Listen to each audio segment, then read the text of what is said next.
अमित और सुषमा की एक बेटी थी, दिखने में बहुत सुंदर, और उसका नाम था रूपा।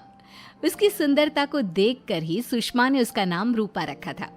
लेकिन जैसे ही रूपा 3 साल की हुई और स्कूल जाने के लायक हुई, अमित के दिमाग में न जाने क्या सूझी कि उसने अपनी बेटी को लड़कों की तरह रखना शुरू कर दिया। अमित, क्यों ऐसे लड़कों के स्कूल में एडमिशन दिलवा कर आए हो? तो क्या हो गया, मेरी बेटी लड़की नहीं लड़कों की तरह बड़ी होगी। लड़कों की तरह रहेगी तो मजबूत बनेगी, लड़कियों की तरह रहेगी तो जिंदगी भर कमजोर रह जाएगी। अच्छा ठीक है, लड़कों के स्कूल में एडमिशन दिला दिया, वहां तक तो सही है, लेकिन आपने इसे स्कूल की ड्रेस भी लड़कों वाली दिलवाई है। क्योंकि मैं नहीं चाहता कि मेरी बेटी लड़कियों की तरह रहे। सीधी सी बात है, तुम्हें एक बार में समझ में नहीं आती क्या? अगले दिन शाम के वक्त, अमित आज आप ऑफिस से जल्दी आ गए ना, तो चलिए कुछ शॉपिंग करके आते हैं। हाँ हाँ बताओ क्या चाहिए? वो मुझे ना रूपा के लिए कुछ कपड़े खरीदने थे और उसकी बर्थडे भी आ रही है, तो सोच रही थी एक अच्छा सा ड्रेस दिलवा देती हूँ। चलो ठीक है, हम साथ में चलते हैं। अमित और सुषमा एक शोरूम के अंदर पहुंचते हैं। आइए आइए भाई साहब, आइए बहन जी, ये है लड़कों का सेक्शन, यहाँ पर आपको लड़कों के कपड़े मिलेंगे। अरे भाई साहब, आपको गलत फहमी हुई है, हमारी बेटा नहीं बेटी है। लेकिन इसका हेयर कट और कपड़े देखकर तो मुझे लगा आपका शायद बेटा होगा। बिल्कुल लड़का, आई मीन लड़के जैसा दिख रहा है ना, दिख रही है। जी नहीं, ये मेरी बेटी है और इसका नाम है रूपा। इसका नाम तो रूप सी होना चाहिए था। चलिए जैसी आपकी मर्जी, वहाँ सामने की तरफ लड़कियों के कपड़े हैं। अरे नहीं नहीं, मेरी पत्नी सही कह रही है, ये मेरा बेटा नहीं बेटी है, लेकिन इसके कपड़े हमें लड़कियों वाले सेक्शन से नहीं बल्कि लड़कों वाले सेक्शन से खरीदने हैं। वो क्या है ना, मेरी बेटी नहीं, ये तो मेरा बेटा है। बेटा, सही कहा आपने, इसका नाम तो मुझे रूप सी रखना चाहिए था। आप फिर से शुरू हो गए। आप समझते क्यों नहीं, ये हमारी बेटी है और जिस तरह से आप इसे रख रहे हैं ना, आगे चलकर बहुत परेशानी हो सकती है। तुम क्यों नहीं समझती? लड़कों की तरह पलेगी बढ़ेगी तो आगे जाकर जो परेशानियां लड़कियों के सामने आती हैं, वो इसके सामने नहीं आएगी। इसी तरह से वक्त बीतता जाता है। अब रूपा 10वीं क्लास में आ जाती है। एक दिन स्कूल में, जानती है रूपा, अपने साथ वो जो लड़का पढ़ता है ना, अभिषेक, मुझे बहुत पसंद करता है। अच्छा, क्या कहता है तुझसे?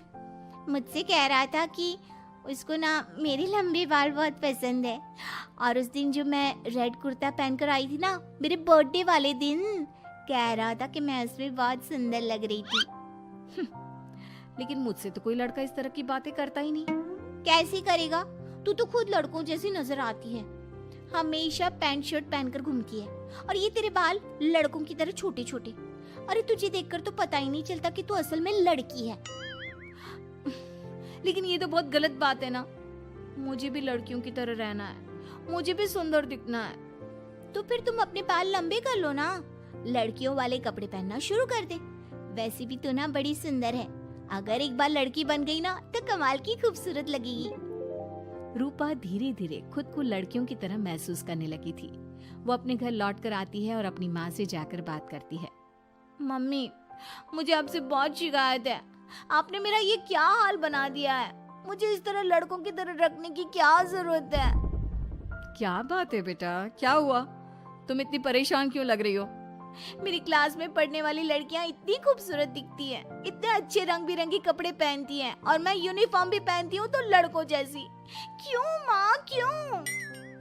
इसमें तुम्हारी माँ की कोई गलती नहीं है। मैं हमेशा से चाहता था कि तुम लड़कों की तरह रहो, और देखो, तुम्हें देखकर कोई बता ही नहीं सकता कि तुम मेरी बेटी हो या बेटा। लेकिन क्यों पापा? अगर मैं बेटी हूँ तो मुझे बेटी ही रहने देते ना। लड़कियाँ गुड़िया से खेलती है, लेकिन आप मुझे गुल्ली डंडा खिलवाते हो। लड़कियाँ लंबे बाल रखती है, आपने मेरे बाल छोटे छोटे कटवा दिए हैं। मुझे क्रिकेट खेलना बिल्कुल पसंद नहीं है, मुझे झूला झूलना पसंद है। आप क्यों नहीं समझते पापा? बेकार की बातें करने की जरूरत नहीं है, मैं सब कुछ समझता हूँ। और वैसे भी ऐसा तो नहीं है कि मैं तुम्हारे ऊपर खर्चा नहीं करता, अच्छे कपड़े नहीं दिलवाता, बस लड़कियों की जगह लड़कों के कपड़े दिलवाता हूँ, सारी चीजें लड़कों वाली दिलवाता हूँ। इसमें इतना परेशान होने की क्या जरूरत है? देखिए ना माँ, पापा तो कुछ भी नहीं समझते। मैं लड़की हूँ और मुझे लड़कियों की तरह रहने का मन करता है। मेरी सारी सहेलियां कहती हैं कि मैं दिखने में बहुत खूबसूरत हूँ। अगर मेरे बाल लंबे होते, कपड़े लड़कियों की तरह होते, तो कोई लड़का मुझे भी पसंद करता जैसे मेरी सहेलियों को करता है। बस इसीलिए मैं नहीं चाहता कि तुम लड़कियों की तरह बड़ी हो, और इसीलिए मैंने तुम्हें लड़कों की तरह पाला ताकि आगे जाकर ये सारी समस्याएं ना आए। लेकिन आपने अपनी बेटी के साथ गलत किया है। मैंने कुछ गलत नहीं किया, जो भी किया है सब ठीक है, और तुम्हें ऐसे ही रहना होगा। अपने पापा की बात सुनकर रूपा जोर जोर से रोने लगती है।